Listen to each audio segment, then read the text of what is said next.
It is my pleasure to introduce our esteemed speakers who will be sharing their valuable insights with us today. Our first speaker is Mr. Paresh Haribhakti, Managing Director of TCR Advanced Engineering Private Limited, who is a renowned metallurgist and a leading expert in failure investigation, risk-based inspection, RBI, life assessment, and fitness for service evaluations, particularly in ammonia plants and storage tanks. His extensive experience in asset integrity management has earned him a solid reputation in the industry. Mr. Haribhakti has developed several innovative asset management tools for the fertilizer and chemical industries. We are honored to have him with us today. Our second speaker is Mr. Dinesh Butala, ex-executive director at Gujarat State Fertilizers Chemicals Limited with over 47 years of experience. Mr. Butala is a chemical engineer with deep expertise in project management, process design, technology upgradation, troubleshooting, energy optimization, commissioning, and process safety. He has worked extensively in the petrochemical, plastics, fertilizers, and refinery sectors, both in India and the Middle East, with a special focus on pilot plant design and scaling up. Mr. Butala also played a key role in the establishment of the design department at Gujarat State Fertilizers Chemicals Limited, and his wealth of experience in the industry is invaluable. Without further delay, let's dive into the webinar. I would now request Mr. Paresh Haribhakti to begin today's session.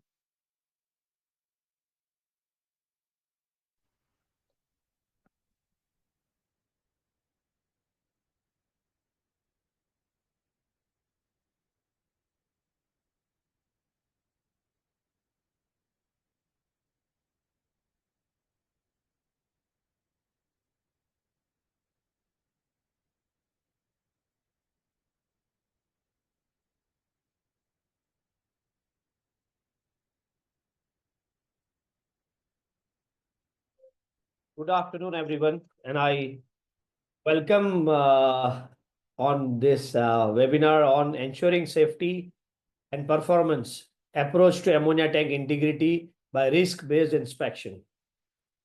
This is a short webinar for about an hour because this topic is a very detailed topic and needs a lot of deliberation and discussion. But it is important that considering the involvement of the safety, uh, this is very important that these understanding are parted with the industry. Whatever learnings we have done from TCR, we would like to part with the industry to ensure that the plant and critical components like ammonia tank remain safe and reliable. So having said this, I would like to emphasize on the fact that TCR has done more than 8,500 investigations of the industry. We also have done investigations on ammonia tank failures from the industries, and also have performed many risk-based inspection of ammonia tanks. Plus, we have also done remaining life assessment of many engineering components, structures, pressure vessels, including tanks. Then fitness for service we have done for ammonia tank as well. And we have a lot of advanced entity assignments with us. I'm going to divide this talk into two parts, where I'm going to very briefly present on the subject and what is the need for risk-based inspection in the ammonia tank.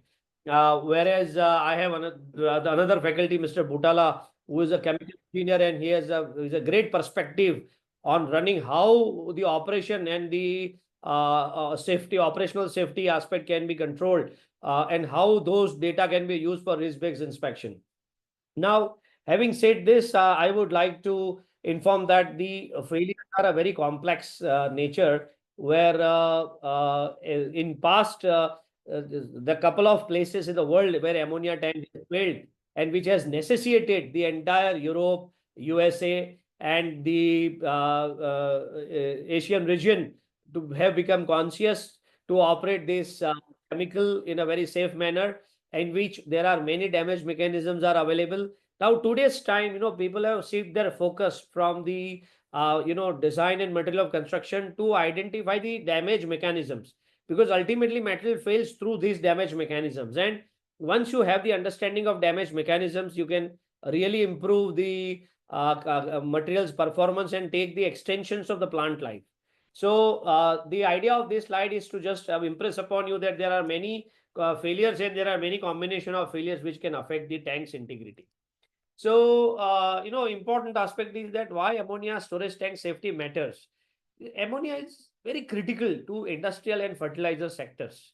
And, the ammonia itself is very toxic, volatility and flammability. In fact, India has come out with the IS standard in 2021, how to handle ammonia, which is available online. Now, the objective is to emphasize the need for robust inspection strategies or to introduce risk-based inspection. Where is the inspection? It needs to be done in a proactive manner and in a strategic method, other than opening in traditional way the tank and do the inspection.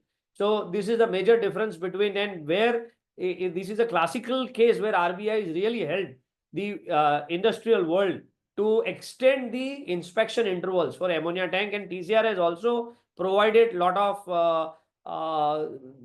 places to have the extended the inspection interval considering all the aspects.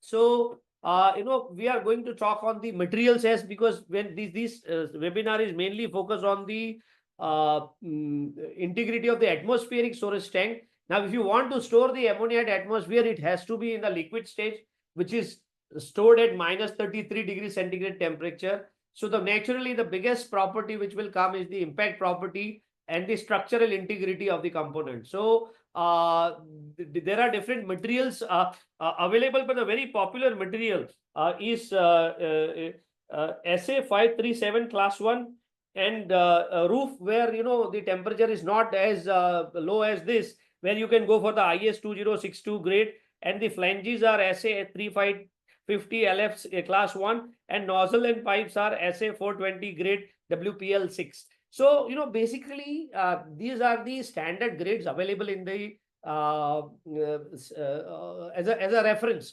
But important aspect is that it should have the following properties: that it should have the adequate strength plus impact property, and after welding, it should have the lot of, and also the material compatibility to deal with certain ammonia where minimum stresses are introduced for oxygen and water, and adequate toughness to handle thermal and low cycle fatigue. So all these aspects are going to dealt in a detailed manner by Shri Butala in the coming slide. So I'm not going to dwell much on it, but there are certain risks which I would like to highlight is the stress corrosion cracking triggered by oxygen ingress and high residual stresses, particularly critical during commissioning and recommissioning phases. Now, this itself indicates that you only open the tank when it is absolutely necessary. Otherwise, you increase the risk of cracking. Fatigue and thermal fatigue results from filling and emptying cycles of temperature variance, corrosion that is external due to atmospheric moisture and insulation issues. We have seen many places the icing formation occurs. So during decommissioning, these icing formation areas are very critical. And under the bottom, I have seen the vegetation which is grown in the ammonia tank, which is also very critical aspect, which we need to take care, because ammonia tank is like a monument which goes kept in a corner where people are maintaining certain parameters, but the physical inspection of the tank is absolutely necessary, which has come in the requirement after the introduction of risk-based inspection. And there are many limitations of a traditional inspection methods. So intrusive inspection, that is when you open the tank, increases downtime and risk of SAC due to oxygen ingress. And it is also very costly, where you have to build a lot of scaffolding. So we have to need proactive non-intrusive methods to maintain tank integrity, and world is moving towards this aspect. So there is an introduction to risk-based inspection, that is RBI, and we need to understand what is RBI. RBI is a risk-based inspection, is a strategic approach that prioritizes the inspection based on the risk evaluation. So key focused areas are probability of the failure and the consequences of the failure. And goal is to enhance safety while optimizing inspection resources. So, how do you define the probability and the consequences? So probability is so, when you multiply the probability into consequences, you definitely come out with a risk, and this definition is true for all aspects of life and engineering both. So risk is the combination of the probability of some event occurring during a time period of interest and consequences, generally negative, associated with the event. And RBI analysis evaluates the probability of the failure and the consequences of the failure for a given components in a pressurized environment. Now, how do you analyze this? There are guidelines available provided in API RBI 580, 581. That is the recommended guideline to find out the risk. And in fact, this is primarily for refinery where ammonia is not normally used. But the concept is given beautifully, so that have been extended into the ammonia application. Now, suppose you want to find out the risk of an equipment, there is a systematic approach. So, we have the asset integrity and optimization software tool available with us. And, that is not only possible to do with the tank, but it can do to every static component of the plant. But it can be also applicable to the tank. And, we are trying to here say that we have to define the objective of the plant side. For example, if your plant is running for say about 10 years without any inspection, then if you want to really identify that up to how many years I can extend the life to 15 years or 20 years before inspection, you have to decide the objective. Because if the plant head says, no, I only want 5 years of study, then RBI will look from a different angle. Suppose you want objective is for 10 years of extension, then it will be. But at the end of the RBI study, it may or it may not be possible to meet the objective, because it depends on the facts. Whether it is risky to take it to 20 years or it is less risky to take it to 20 plus years is something which we need to understand through systematic study. And we have a where TCR Advanced AIOM technology difference come. So TCR Advanced team, we formed a team. Suppose you give the RBI job to us, we form a team. A facilitator remains from TCR, and then one process expert from your side, the maintenance expert from your side, then NDT expert from TCR, and the corrosion specialist from TCR. This 5 people team will deliberate the ammonia tank for the whole day. And then, you identify the issues and the operational aspect which needs improvement to take it to another 10 years or 5 years can be find out. So, the top management's commitment is very, very important. And, once you adopt the subsequent management process, there is a data inputs and criticality assessments are done. And the output of strategy is to recommend, and based on the FEMA guidelines along with the AIOM, we can provide the accurate inspection interval. So it's an entire process is nothing but the systematic process where you have to retrieve the data, that is design, inspection, and past operation history. You have to identify the active and potential damage mechanism, which I'm going to show you in the next slide. Then evaluate the failure mode, whether only leak will occur, whether break will occur, or a leak before break occurs. So, if leak before break chances are then there are calculations available to do it. And we have done it for ammonia tanks also, where we have restricted the tank's height to certain level so that the risk of the leak break before leak is eliminated. So, once you decide this, then you optimize the inspection interval. We have to evaluate and calculate the inspection date for each damage mechanism. And based on consequences of the failure, the defined acceptable HSE business risk. So, you have to also look at the business risk and then evaluate to calculate the probability of the failure, define inspection methods. This is very, very important.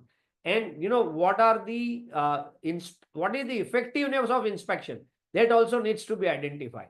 And define operating limits for maintaining the damage rate, like in this case, oxygen and water content, and specific any risk in mitigation measures which we provide normally, that thermographic survey and other aspect which we recommend.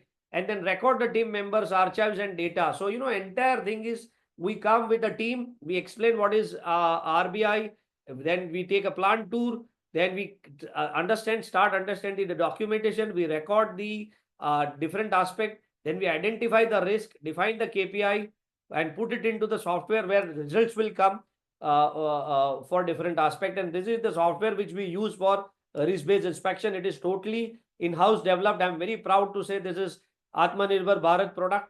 And since TCR has developed this, the advantage with TCR is that we have a huge database of the failure which has been incorporated while designing this software tool. So this is very important slide which I want to talk here is we have an atmospheric storage tank statistics in India, where this was published in the Indian Journal of Fertilizers in the May 2021, and there are four authors. They started with Mr. Nunn. There are, they did this study in 30 plants of fertilizers in India, and they identified that there are 56 tanks, and there are 17 tanks which are double wall and dike type. Double wall without dike, that is 36, and single wall dike is 3. So 17s are considered to be the very safe design. Then second is relatively safe, and third is not very safe. So, there are different capacities of the tank. You can see from 3,000 metric ton to 20,000 metric ton tanks are available. So, majority of tanks are between 20 to 40 years old.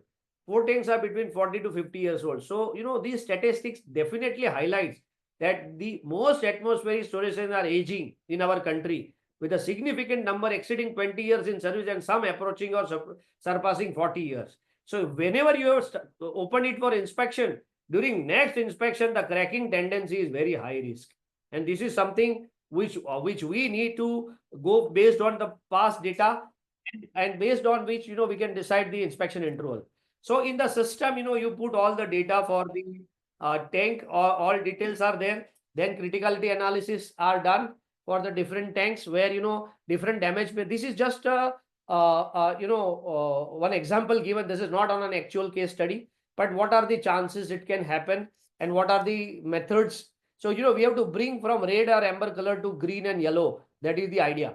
And here this is applicable, that is integrity operating window, that at what interval we check the oxygen content, at what interval we check the water content, and what are the chances of oil going inside the ammonia. So they are integrity operating window, and you can put certain more parameters along with the help of design experts like Mr. Butala or Mr. Pradhan, those who are mechanical and chemical experts. They can help you to decide the further narrowing of this integrity operating window.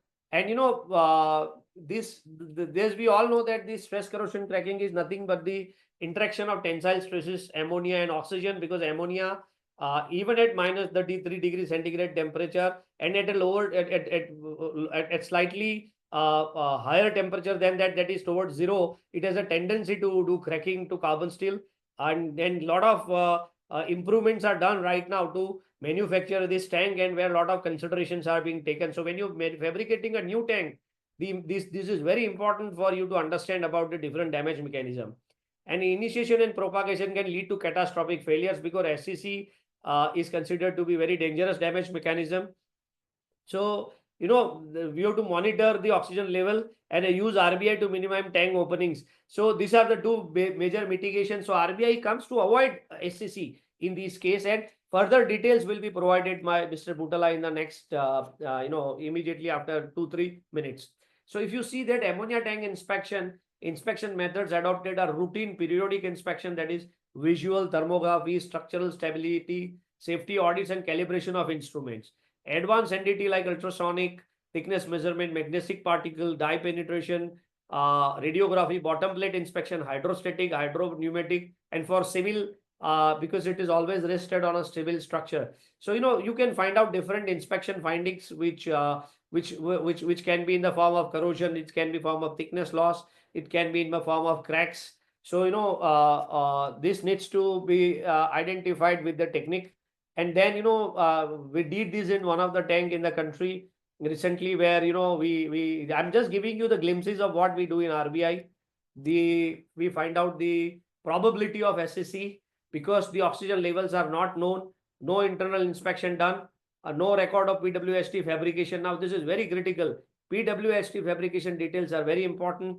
Leak of inner cell and pressurized of outer cell is the possible damage mechanism. Corrosion is low probability. General corrosion supports, weld defects. These are all different probabilities which we have to define. And in software we find out the damage factor as per the RBI calculations, and that has to be based on the damage factors. You can find out for each damage mechanism what is the probability and how you can bring it down to the green color. So ultimately you come out as a winner when you do RBI. Either you may prepone the interval, or you can extend the interval. So this is what I, in both the cases, the safety is not compromised, and considering the reliability is at the risk. Many people think that RBI is done only to extend the life or extend the inspection. No, that's not the right. RBI is to exactly do what is necessary. In most of the cases, all plant items are over inspected, and hence RBI helps to do the right inspection. Hence, you are able to extend the plant runs length time. But in some cases, management needs to be prepared that the operations needs also to come in the pre-pone rather than the extent. Now I hand over this presentation to Shri Butala, who has already been introduced to you, and he will further talk on detailed aspect how operational integrity of the tank and design operation is very important. And then he will summarize why RBI is needed for our country. Butala sir. Thank you, Paresh, for nice meeting. And good afternoon, friends. It's my pleasure to be with you, and I will try to share whatever the experience I have in this field. So let's start with that.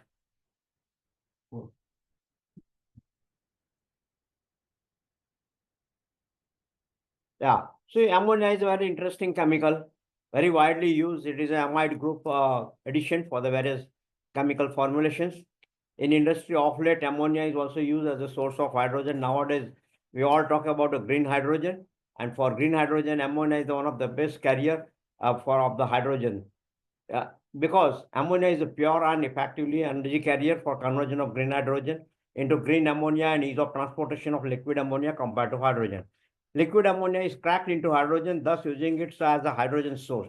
Modern ammonia technology has improved from operating pressure as well as energy consumption per ton of ammonia produced. I have one of the interesting opportunity. When I was in Germany at BASF headquarters, I have seen the world's first ammonia synthesis reactor, and it was till the day when we visited, it was still in the operation. Only they are taken out of operation because of change in the technology. So ammonia production is quite energy intensive, with energy accounting about more than 90% of the variable cost. Yeah, ammonia storage. Yeah. This is just energy consumption into the ammonia production at a glance. See, the earlier days, it was 100 gigajoules per ton. Today, it is 28 gigajoules per ton. If natural gas is your feedstock, if it is a coal base in our country, most of the plants are now converted into the natural gas. There are a couple of the plants which are on the coal base. So that just gives the glimpses that our reduction is almost by 1/3 to a little more than that. So let's talk about ammonia storage. Why ammonia storage is in liquid phase? Storage of ammonia in gaseous phase, obviously because of the density difference and volume. For the same quantity, obviously liquid ammonia needs a lesser space. And it is interesting to note that liquid ammonia expands to 850 times its liquid volume at atmospheric pressure. So that explains the magnitude of this one. The storage facility depends on consumption and production. There are various methods are there for storage. For small users, it is a pressurized cylinders. Even the medium scale industries, there are bullets which can have the capacity up to 1,500 tons per vessel.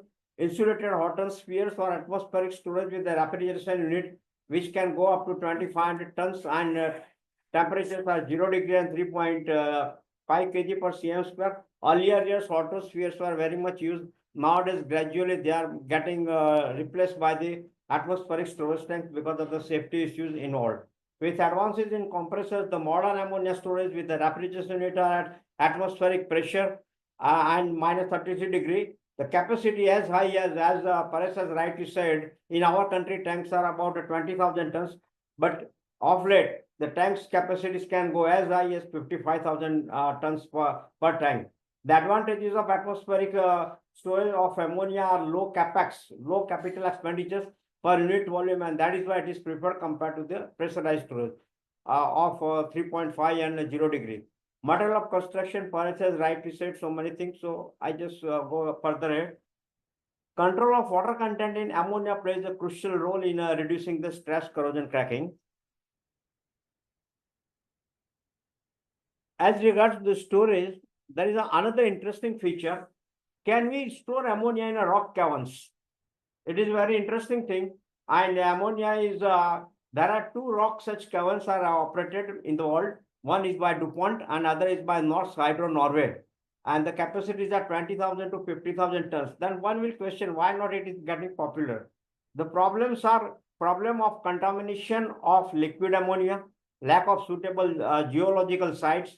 Currently, these are not normally considered feasible because of the above two reasons, and operating feedback is also not for a long time. So ammonia storage, this is just a comparison that pressurized storage, then the semi-refrigerator, low temperature storage, what are the temperature, pressure regulations. And interesting, if you look at the column number 3, tons of ammonia per ton of steel capacity, that explains you the magnitude of the steel required. And next to that one is a capacity of the tonnage of the ammonia, which is the limitation with respect to various methods. This is just a glance of the various modern single wall and double wall storage tanks, which are operating at a temperature of minus 33 degree and atmospheric pressure. Single wall, the figure number 1 is a single wall. Next to is a double wall. If you see the difference between that, there is an insulation in the double wall between the two walls. Third slide is a double wall, double integrity. Why it is double integrity? Because it is the insulation is in the inner space, but it is designed for full containment. In case of failure of the inner tank, the outer vessel will hold the total content of the ammonia. If you go to the next figure, number 4, double wall, double integrated tank with outside insulation, that is a full containment, that is more safe and that is more widely used. Just on the extreme right corner, that is just a schematic representation that if you are storing ammonia at 0 degree and at 3 to 4 bar, what should be the flow diagram? There is sort of a simple duplication is there. This is a schematic ammonia flow diagram where we have got ammonia storage, then there are connected with the compressors, first stage, two-stage compressors. Nowadays, the screw compressors are very widely used. So whatever the vapor generation is there or whatever the vapors are coming from the gaseous ammonia, they are all taken to the compressors through a knockout pot, compressed, condensed, and then put back to this thing. And the whatever the gases which are generated from the ammonia storage tank from safety regions, because it will go on building up the pressure into the storage tank. So that is taken to the flare. So that is on the extreme right is the flares. Current practice nowadays is to go for DWDI tanks, that is a double wall, double integrity, and it can be operated for a longer time if inner tank fails. That is the biggest advantage. Tank with insulation in the annular space need to be decommissioned when the inner tank fails. Yeah, very obvious.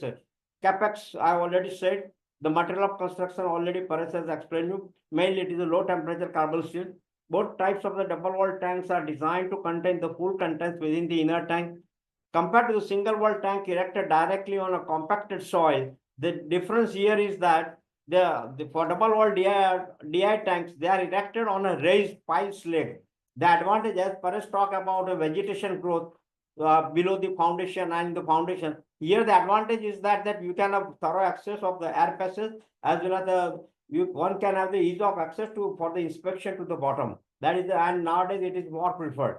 The failure rate of a DWDI full containment tank is nearly 1/100th of the rate of the single wall tank. Worth noting.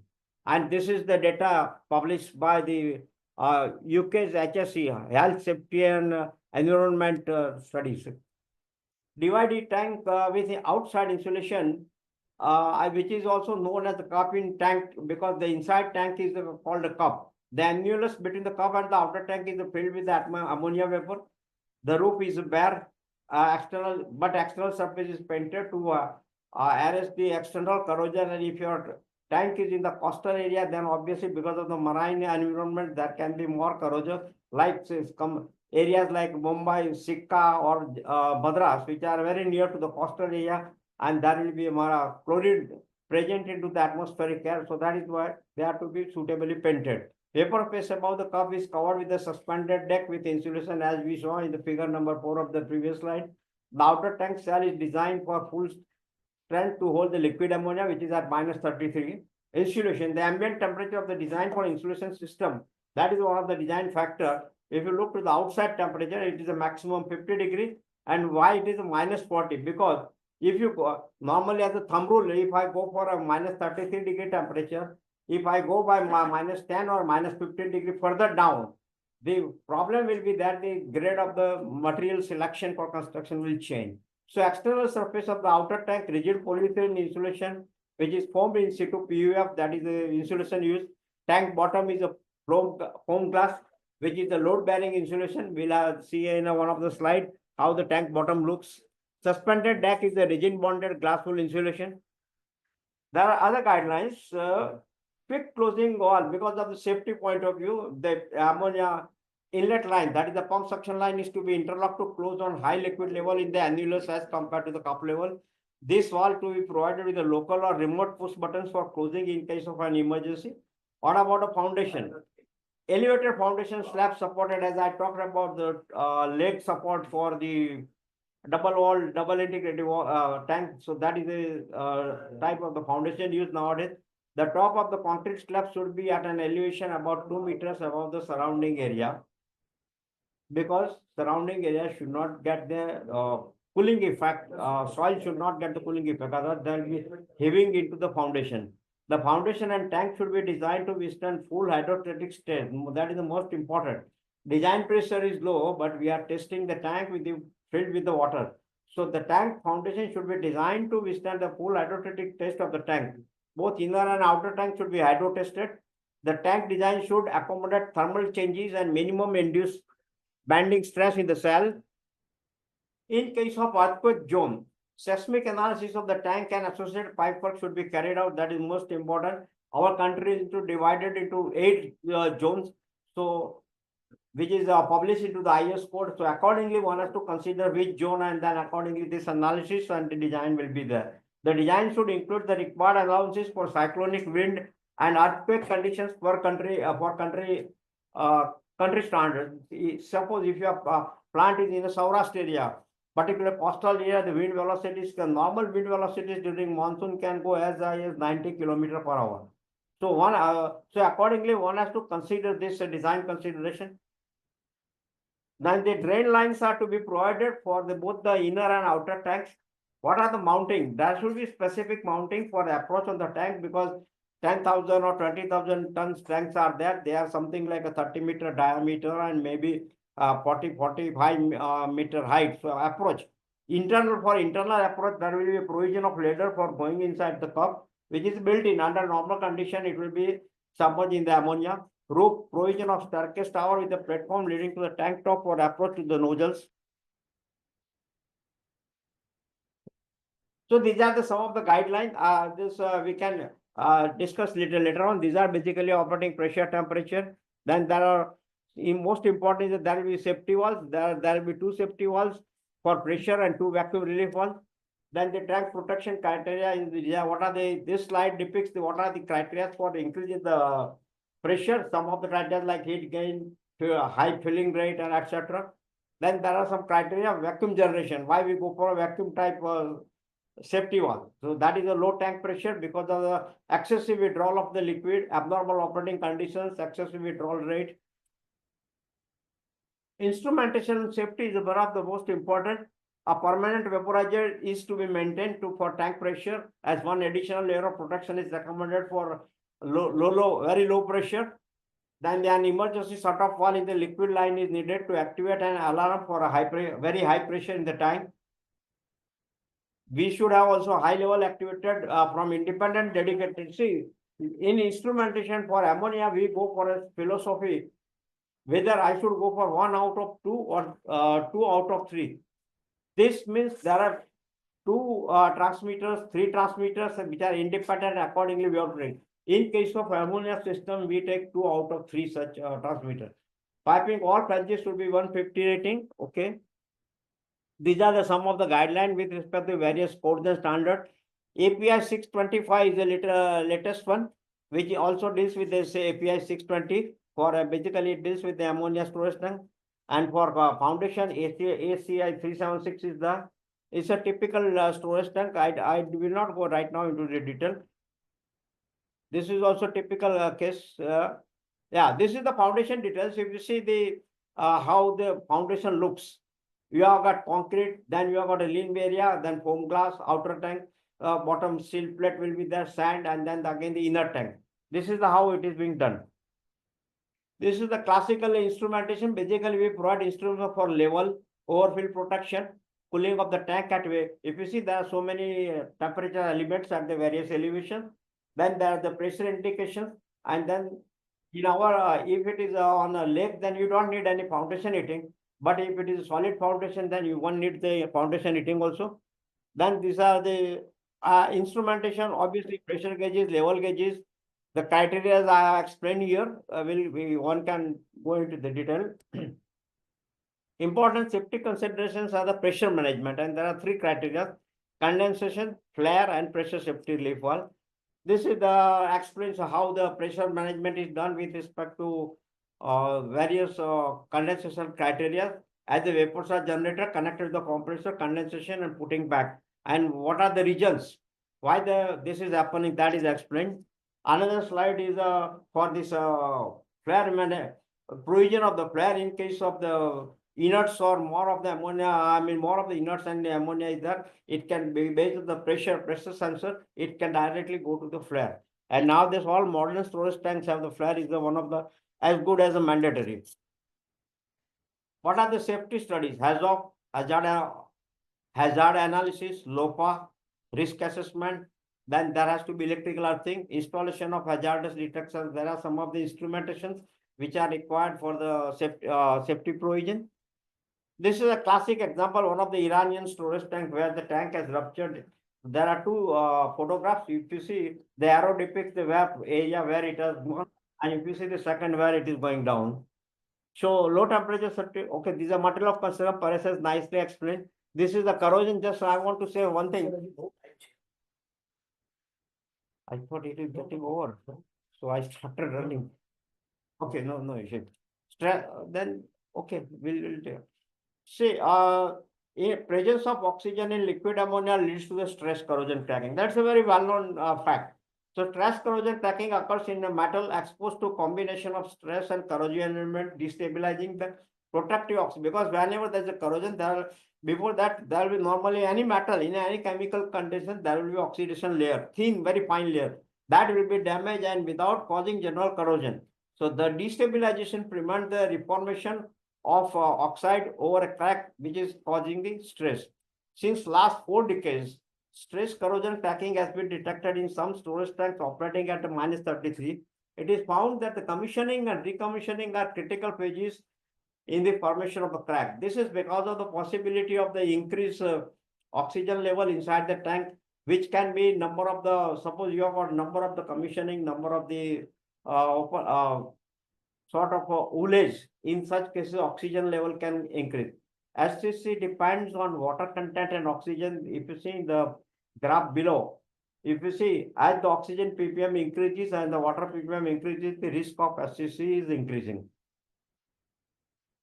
SCC impact on low temperature storage tank is what are the risk considerations? Ammonia SCC effect, mechanical integrity, oxygen with presence of stress corrosion, which is enabling SCC. And SCC is less prevalent in low temperature storage tank. Very obvious, simple. But other two factors are important. Then how to prevent? So one has to take care during design, fabrication, and construction. Minimization of oxygen during commissioning and operation control is most important thing.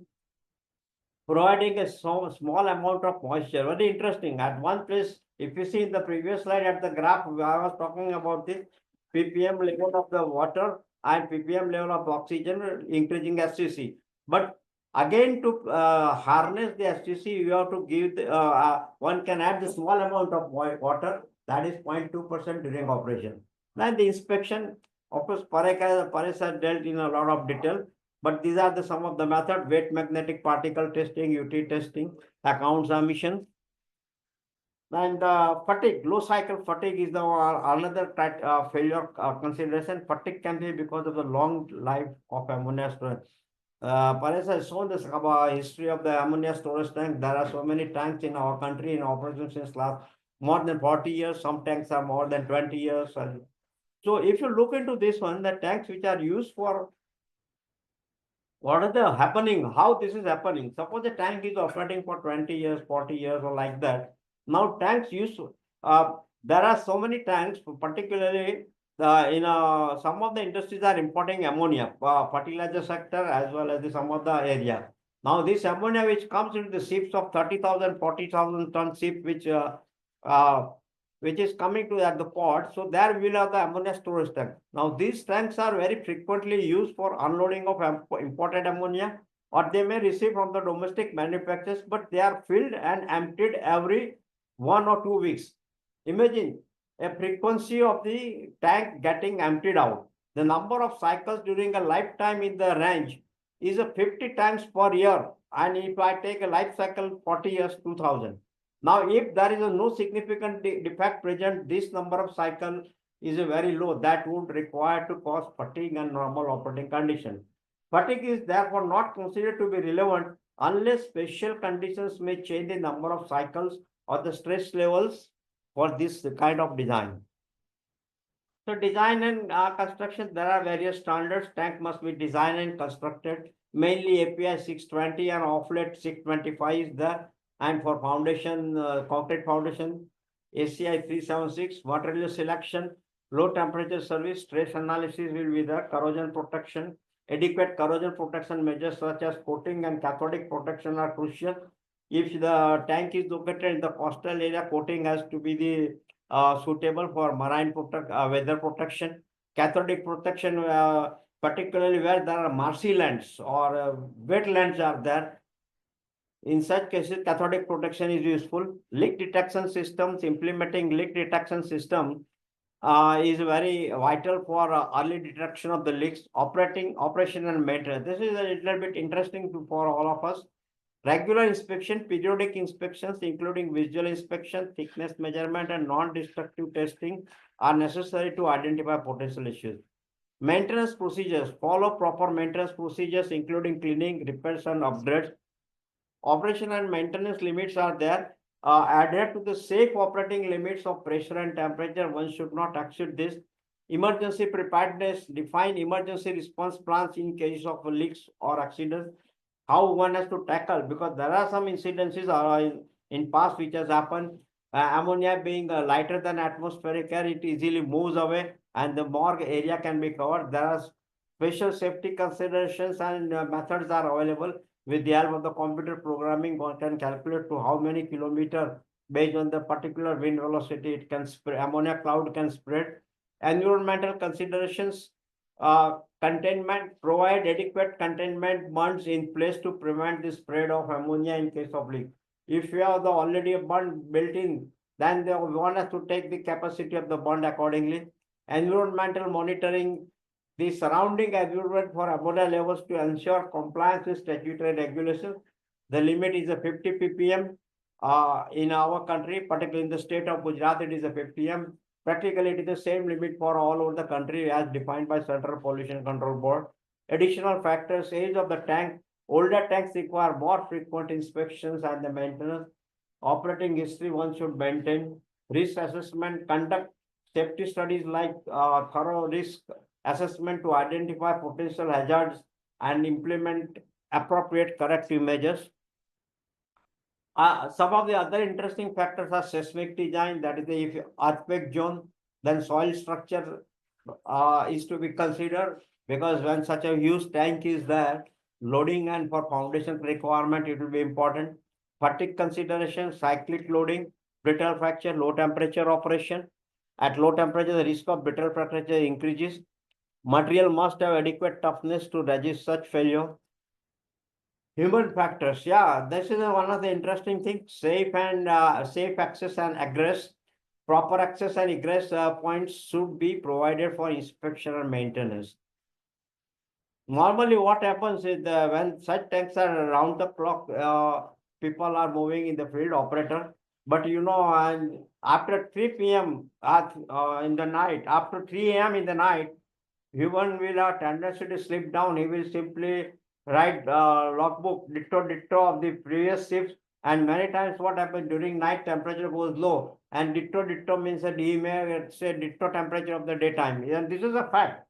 During my earlier experience, I have seen, I was used to catch some of the operators from their reading only. Regulatory compliance, local and national codes. Compliance of local and national statutory regulations is a must for ammonia storage, and it is essential in our country. This Director of Industrial Safety and Health Services, PASO Petroleum, that is earlier CC, what we are carbon capture body was there, CCB. Then CPCB, Central Pollution Control Board, State Pollution Control Board, permitting requirements, obtaining necessary points and approval. Whenever you have installed, before you put the tank to the use, you have to take a permission from this CPCB and state. Without that, you cannot put to the use. Above criteria are to be considered for the overall integrity of the safety of ammonia tanks. Then interesting is commissioning and recommissioning procedures. These are some of the procedures I have explained here. We have time. Hydro test at the first commissioning by filling the water tank with the water, either up to 70% or 100% of the maximum level depending on the design code. Another point is purge with the nitrogen until the measured oxygen in the discharge gas is less than 4%. Please note this. Another is before purging with ammonia, leave a certain level of aqueous ammonia, 20% or a little more, in the bottom of the tank. The amount depends on the flatness of the bottom and should be, as a minimum, cover the whole tank bottom. The use of aqueous ammonia is only recommended when the tank is clean, free from oil. If you have already put to the use and decommissioning and recommission, then this is more applicable. And good mixing with the liquid ammonia is ensured. As for example, with a recirculation pump. Purge with ammonia gas until the measured oxygen in the discharge gas is less than 0.5%, or one can purge with the ammonia gas until measured oxygen in the discharge gas is 0.5%, less than 0.5%. But this is I will not recommend because the cost of ammonia is at 26,000 rupees per ton. Now, if you use the vaporize this liquid ammonia and try to use purge, anyway, it costs some money. Then cool the tank down as low a temperature as possible at a cooling rate. Please remember the cooling rate should not be lower than 1 degree centigrade or should not be higher than this. And this is done with using a spray system. When the inlets are guided in the tank inside such a way that it is totally cooling. Measure the temperature in the bulk volume of the tank which is away from the gas inlet. Because at the gas inlet temperature will be low. At the other end of the tank, the temperature will be different because of the cooling of the metal. Another point is within 1 week after commissioning and when conditions are stable, take samples from the ammonia liquid in the tank and analyze them for water as well as oxygen. My experience is that normally when you go for commissioning, it takes nearly little more than 3 weeks to make the tank suitable for filling with the ammonia. And same is true for recommissioning. So normally we are used to say that when you have to put any tank for inspection, it needs about 2 months time. Then decommissioning procedures, empty the tank to the absolute minimum liquid level with the help of the pump. You put the remaining ammonia in a way that ensures uniform, and please recollect, again, heating rate, not actually 1 degree per hour. The reason is as earlier I talked about the effect of the temperature, and it will be impact on the SCC. Measure the temperature in the bulk volume of the tank away from the gas inlet with careful consideration to temperature measurement at the lower levels of the tank during decommissioning. That is very important because tank bottom integrity we have to look into. Purge with warm ammonia gas or nitrogen until all liquid ammonia is removed. The bottom may need to be cleaned.